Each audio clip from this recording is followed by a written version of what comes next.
de l'action, testerais bien plein de trucs. Ils ont comme seule passion de péter un joint de pur. Mais sur moi je te le rends au quintuple. Pour l'instant je serre les dents pour éviter de serrer la ceinture.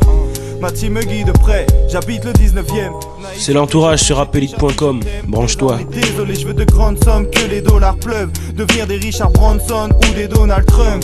Tous mes zonards gueulent qu'ils veulent de l'oseille, mais ne foutent rien et ont peur de leurs problèmes. Jeune poète finira dans un rêve, ou avec une balle dans la tête comme Kurt Cobain.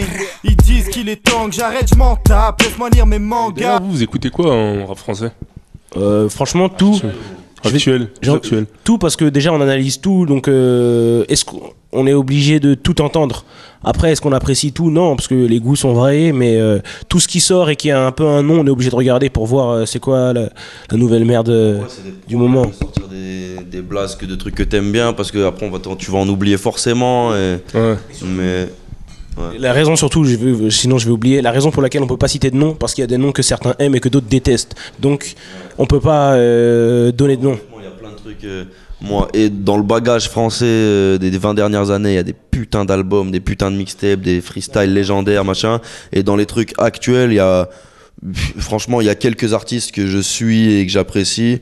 Pour l'instant, j'attends, en tout cas dans la nouvelle génération, j'attends et j'espère qu'il y en a qui vont arriver à vraiment sortir leur épingle du jeu, à tout niquer, tu vois. Parce que pour l'instant, de la nouvelle génération, nous y compris, il y en a plein qui ont fait du bruit, qui sont arrivés, qui commencent à développer un public, qui machin. Donc ça crée un game, une émulation, mais il n'y en a pas encore un qui a vraiment... tu vois, transformer l'essai comme un Booba a pu le faire à l'époque, où on dit, voilà, lui, tu n'as même pas besoin d'en parler, tu sais que, vas-y, tu vois, il a pété, tu vois. Est-ce que c'est pas plus compliqué pour votre génération de concrétiser l'essai? Non? Peut-être parce qu'il y a plus de rappeurs, les buzz ils se font un peu plus vite, mais vous pouvez disparaître un peu plus vite, pas forcément vous, mais je te parle en général de la nouvelle génération. Enfin, oui et non, parce qu'il y a beaucoup plus de rappeurs, machin. Mais par contre, il y a beaucoup plus de moyens de se faire connaître sans passer par les sentiers battus qui avant étaient les seuls sentiers qui existaient, tu vois. À savoir, nous, sans être signé nulle part, sans un franc en poche, on a réussi à faire des petites vidéos avec l'appareil photo d'un pote et bim, les trucs ont fait des millions de vues et aujourd'hui on vit de notre musique, tu vois. Sans avoir fait de calcul de savoir est-ce que peut-être il faut poser avec lui, faire tel type de morceau, tu vois. Donc voilà. Et en vrai de vrai, en fait, en général, on pose surtout avec nos potes. Pas forcément des mecs de l'entourage, mais des mecs qui nous entourent, etc., avec qui on traîne comme... En fait, l'entourage, c'est connu dans les open mic, mais on a vite créé un collectif, on a fait un collectif. Mais il y a toujours des gens qu'on rencontre au fur et à mesure de nos parcours qui se greffent un peu à l'équipe, mais qui font pas partie de l'entourage. C'est l'entourage de l'entourage. Et c'est que surtout qu'on fit et tout. Mais j'ai remarqué une chose en fait par rapport à votre collectif, vous vous mélangez pas du tout. J'ai l'impression que vous vous mélangez pas en fait. Avec les autres Avec les autres rappeurs. Si, on a déjà fait. Regarde, si tu veux, regarde, moi là il y a quelques jours, il y a un son qui est sorti avec Nekfeu sur le projet d'Al Capote. Ouais, Al Capote. Nekfeu il a fait un feat avec Olkenry, Danny Dan. Lui il a déjà fait un feat avec le CK. Ils ont fait quoi? Remix avec Sadek. Ouais, le remix avec Sadek. Autant pour moi, le remix de Sadek, autant pour moi. Non, ouais, le remix de Sadek, non, je me suis trompé. En plus, big up à Sadek. Et donc, non, on fait plein de feats en vrai de vrai. Mais c'est juste qu'en collectif, on peut pas faire de feats parce que on est trop pour valider, que tout le monde valide une personne. Est-ce qu'il y a un rappeur nouveau? Est-ce qu'il y a un rappeur nouveau que tout le monde valide? Un nouveau? Tu vois, il y en a pas. Tu vois ce que je veux dire? Parce qu'on a des goûts différents et donc c'est pas qu'on se mélange pas, mais on aime faire nos trucs entre nous. Et puis surtout, on fait de la musique, mais en même temps on fait du business. Et quand tu fais du business, c'est mieux de faire du business avec quelqu'un que tu connais, parce que les gens que tu connais pas, le jour où il faut signer les contrats, ils deviennent bizarres, ou tu vois ce que je veux dire. Donc au final, on travaille avec des gens qu'on connaît, et au-delà de ça, c'est très bien comme ça. Au-delà de ça, que ce soit pour qu'on parle des rappeurs, qu'on parle des beatmakers, qu'on parle des mecs qui font de la vidéo, dans notre entourage proche à tous, on a des mecs qu'on considère être parmi les plus talentueux en France. Ouais. Moi en tout cas, j'ai pas peur de le dire, les beatmakers avec qui je travaille, je trouve que vraiment ils sont très très talentueux, ils sont au-dessus du niveau général. Et les mecs à la vidéo, vous verrez les clips qui vont arriver là de l'album L'Entourage, les mecs ils ont pas blagué. On n'a pas des milliards dans les budgets, et les mecs ils ont pas blagué, on a fait des vraies vidéos. Ça veut dire qu'est-ce qu'on va aller faire, chercher, travailler avec le mec avec qui tout le monde travaille, faire un feat avec lui ou lui. Honnêtement, nous, je pense que ce qui nous différencie d'une grosse partie en tout cas de ce qu'on appelle le game français, c'est que tous ils font de la politique.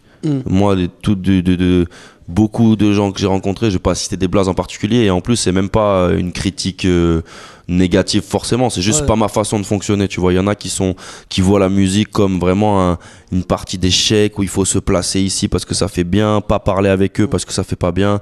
Nous, on est dans le son comme dans la vie, on travaille, on fait pas de différence entre les gens, il y a les gens validés, les gens pas validés, fin. Tant que t'as rien fait de pas validé, on te valide. Donc, dans le tu projet, vois, on le ressent parce qu'on écoute d'une manière globale. On sent que vous êtes resté simple, que vous prenez pas la tête. on s'amuse, frère, c'est la colonie de vacances dans le studio, la vérité. Il n'y a pas de peut-être qu'on aurait dû faire ça vis-à-vis et on s'amuse. Et je pense que le public qui est là, il est solide à cause de ça, parce qu'il sent que c'est quel que soit qui sort le projet, comment il est défendu, machin, à chaque fois c'est ce qu'on a voulu faire et ça s'entend, je pense, tu vois, en tout cas. Et parfois, pas forcément du côté au niveau artistique. La stratégie, les stratégies mises en place, etc. Ouais. C'est important. Que ça, Bien sûr. Peu importe le Il y a milieu. une Pas forcément différence. les stratégies marketing, mais les stratégies peut-être de choix de personnes avec qui bosser, etc. Parce qu'en fait, en Je gros, vois ce que tu veux dans dire. ce game-là, tout le monde joue un certain jeu de stratégie, de copinage, etc. C'est pas forcément bien, c'est vrai. Mais le problème, c'est que si tu rentres pas dans ce jeu-là, Ouais. tu peux te faire manger ou après se mettre en marche. ça peut Ouais, mais coûter on aussi des préfère. plans. Non, mais quand tu dis manger, ça veut dire que Non, mais je vois ce tu qu'il veux veut dire. passer sur des bons plans business. La stratégie, c'est comme dans tous les milieux, il faut être stratégique. Pas forcément manipulateur, mais stratégique. C'est pas la même chose. Il y a deux trucs. Une petite nuance. Enfin, il y a faire de la stratégie et du marketing dans le studio, ce qui est nocif pour la Ah musique. non, pas artistique, Voilà. hein, je te parle pour le business en fait. Ok, alors pour le business, honnêtement, nous on vend, comment dire, on joue pas avec l'artistique et le business découle de l'artistique, dans le sens où on veut faire la musique qu'on a envie de faire sans avoir aucun filtre, aucun facteur qui vienne modifier ça. Ça, c'est sûr, ouais, Voilà, si. donc ça joue sur le choix des personnes avec qui on travaille pour les instrus, le choix des personnes avec qui on va faire poser, etc. Mais bon, regarde, moi je vais prendre un exemple pour moi, je parle en mon nom à moi. Moi, sur mes projets solo, par exemple, je vais travailler avec un Ikaz, avec un Dance, c'est des gars que je connais, c'est des frérots, et je trouve qu'ils sont archi talentueux. Mais vraiment, genre, si je les connaissais pas, j'aurais envie de les connecter, je serais un chien pour avoir des instrus à eux, tu vois. Aujourd'hui, c'est des frérots, ça veut dire que je préfère travailler avec eux plutôt qu'avec des gens que je ne connais pas. Ça veut pas dire que je suis fermé à travailler avec quelqu'un que je connais pas, mais j'ai la facilité et jusque-là, j'ai pas eu besoin d'aller chercher très très loin. Et ensuite, pour les featuring, dans les gens que j'ai de très proches, j'ai des gens que je trouve plus talentueux que 90% du game. Pourquoi je vais aller prendre des Donc, en têtes fait, du t'as game pas qui cette vont me rapporter de question-là à la... poser de Tu vois, stratégique ou c'est ça. ok, C'est que, genre, moi, sur mon EP, regarde, on a sorti tous les deux des EP à 2 semaines d'écart. On a invité le même gars, à savoir Infinite. C'est notre frérot. On est tout le temps ensemble et on valide à 400% l'artistique du gars. Après, dans le game, il y en a que je valide. Mais ça va faire move. Tu vois ce que je veux dire? Tu sais, quand tu rencontres quelqu'un, tu vas dans un check-out, tu vas dans où tu veux, même quand je sors de chez moi, je tombe sur une tête que je connais. Hop, premier truc, ils demandent, ah ouais, tu rappes et tout, mais t'as fait des feats avec qui? C'est le premier truc qu'on te demande en France. T'as fait des feats avec qui? Je fais des feats avec personne. Mais la salle, elle est pleine ce soir. Tu vois, je vois ce que tu veux dire. demain, on m'invite, je serai toujours content si je valide l'artistique du mec, l'univers, et que le morceau me plaît.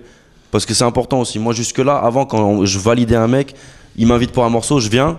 Mais juste, je crois que le fait de faire un morceau, ça va faire un bon truc. Maintenant, je réfléchis différemment, à savoir, je veux faire un bon morceau. Je valide pas l'idée de faire un featuring. Pourquoi pas? Propose-moi une vraie instru qui me parle. On trouve un délire et si on fait un vrai morceau, là, ça m'intéresse. Que ça soit compatible ou pas avec mon univers, que ça soit connu ou pas connu, tu vois. Mais surtout, il y a des. Mais des quand tu fois- regardes, quand tu fais le son avec Sadek, LECK, on le remix.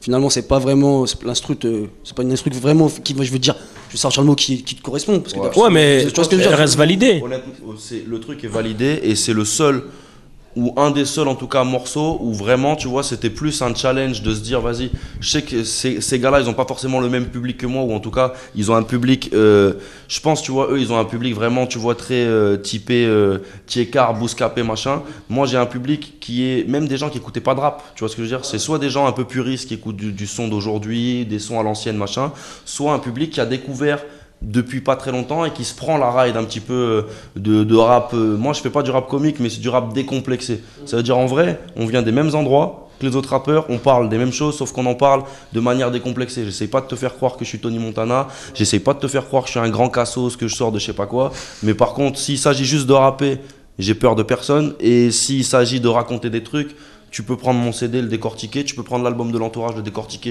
derrière chaque rime où tu crois ça s'amuse, machin. Tout le monde dépeint un certain vécu, ainsi une certaine gamberge. Voilà. Et honnêtement, dans mes frérots, rien que là autour de la table, pourquoi je vais aller faire des feats avec un tel? Puis même, quand tu fais un son avec un mec, tu viens, tu poses ton couplet, etc. Mais après, toi, le traitement du reste, tu vas rien gérer. Donc des fois, si le mix il est pourri ou si derrière vous faites un clip, toi c'est pas toi qui gères le truc, ils font un clip, t'es pas satisfait du clip. Qu'est-ce que tu auras fait? Tu auras fait un featuring bien ou pas mal, mais derrière, tu auras un clip qui t'aura cassé les couilles à toi parce qu'il est pas.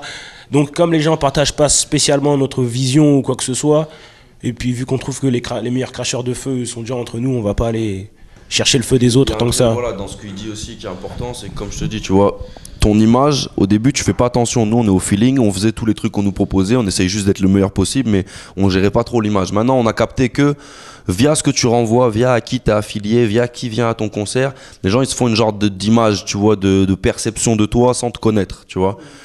À aujourd'hui, pourquoi aller se mélanger avec un tel ou un tel, ça fait move de machin, et à chaque fois tu maîtrises pas les tenants et les aboutissants. Ça veut dire, on va t'amener sur un morceau.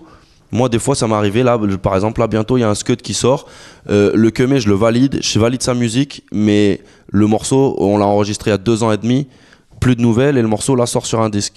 Moi, c'est des trucs, tant pis, tu vois, mais je préfère, moi, là, je me casse les couilles à sortir des EP, à essayer de faire en sorte que chaque rime, chaque charlet, chaque caisse, elle tape comme j'ai envie, machin.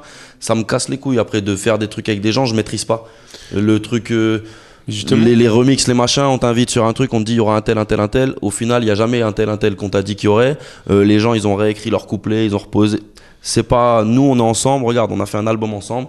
On se met tous dans la pièce, on choisit une instru, on kick, on garde ou pas le morceau, s'il est bon ou s'il est pas bon, mais il n'y a pas de ouais, au final, je vais réécrire parce que l'autre, il avait posé mieux. Tu vois, ça n'existe pas. Et ça, nous, on est dans une compétition saine. Et honnêtement, c'est pas le truc qui règne dans le rap français. Donc, j'ai plus envie de m'y mélanger. Mais tu vois, ce dont tu parles, c'est ce que je voulais t'expliquer tout à l'heure. C'est une stratégie pour mieux contrôler vos images, c'est plus ça, plus dans ce sens-là. Tu vois, la stratégie, c'est-à-dire, tu vas pas être, comme tu dis, tu faisais pas attention à l'image au début, et maintenant, tu réfléchis à 2 fois avant de poser avec un tel, et c'est ça dont je te parlais. C'est sûr. C'est pas une stratégie manipulatrice, c'est juste une stratégie de. Ouais, non, c'est sûr. Juste, voilà. Je pense que la différence, ça va être que t'as ceux qui font du marketing ou de la stratégie en studio, ce qui est encore une fois nocif pour la musique. Par contre, une fois que tu as fait la musique, t'es au feeling, tes joies, tes peines, tes délires, tes machins, c'est sorti sur des morceaux, ça a donné quelque chose de véritable. Il n'y a pas de calcul dedans. Une fois que tu as fait ça, mais je valide à 4000%, justement, c'est très américain. Tu as préparé ton spectacle, maintenant tu vas essayer de le vendre. Tu vas trouver la bonne vidéo parce qu'elle va faire le buzz, machin. Tu vas trouver le bon concept de si. Sur scène, tu vas essayer de trouver un jeu de scène qui fasse que même les gens qui te connaissent pas, ils disent ah ouais. Allez, quelqu'un il me détestait moi ou il déteste l'entourage. Demain on fait un concert gratuit devant 400 personnes. Bim, on arrive, il y a un jeu de scène un peu intéressant. Il entend que les flows, les machins, les beats, ils cognent. C'est là, moi c'est ça qui m'intéresse, tu vois, c'est d'aller chercher des gens qui nous connaissent pas encore ou qui nous aiment pas, qui nous connaissent, qui nous aiment pas. Vas-y, mets-toi maintenant devant, prends-toi juste pas ta perception que tu t'es faite en parlant ou en voyant peut-être que, tu vois, tu viens au concert ou alors t'écoutes le morceau, là tu te fais ta vraie opinion. Après, on fera jamais l'unanimité et personne ne fait l'unanimité. Mais t'es obligé, en tout cas, si tu veux perdurer, au même titre que dans même c'est une stratégie de faire de la musique où on choisit de ne pas faire de calcul. En soi, c'est une posture. C'est, bien sûr. c'est en réalité, ouais. C'est, tu vois, on essaye de la vendre. Je vis de ma musique, ça veut dire que j'ai quand même ce qu'on appelle les gens, ils sont là, ils font la chasse aux sorcières avec la musique commerciale. Ouais. Ça veut rien dire la musique commerciale parce que moi, regarde, moi je sais que plus je vais être sincère dans ce que je vais faire, moi je vais faire de calcul. Plus je pense que je vais solidifier ma base, par exemple, tu vois. Donc ça peut être vu comme un calcul commercial aussi, le fait de faire de la musique sans calcul. Au final, tu vois, au même titre que le rappeur conscient, une fois il se fait connaître avec son premier album où il a des choses à dire. Sur le 2e ou le 3e album, qu'il est encore en train de chercher, au final il cherche des causes parce que c'est devenu un fonds de commerce. Alors c'est un rappeur conscient, on va pas lui enlever le crédit et le mérite de dire les choses qu'il dit, mais c'est devenu un fonds de commerce. Ouais, bien sûr. Parce que les gens ils viennent t'acheter ton disque parce que tu vas parler de choses conscientes, machin. C'est pas parce qu'il y a une logique commerciale derrière que voilà. c'est l'authenticité. Donc nous, c'est une question de point de vue, tu vois. Des gens, nous on pense qu'on est authentique, après des gens ils peuvent se dire ouais mais c'est leur fonds de commerce ce truc un petit peu machin, tu vois. On est des produits de nos environnements.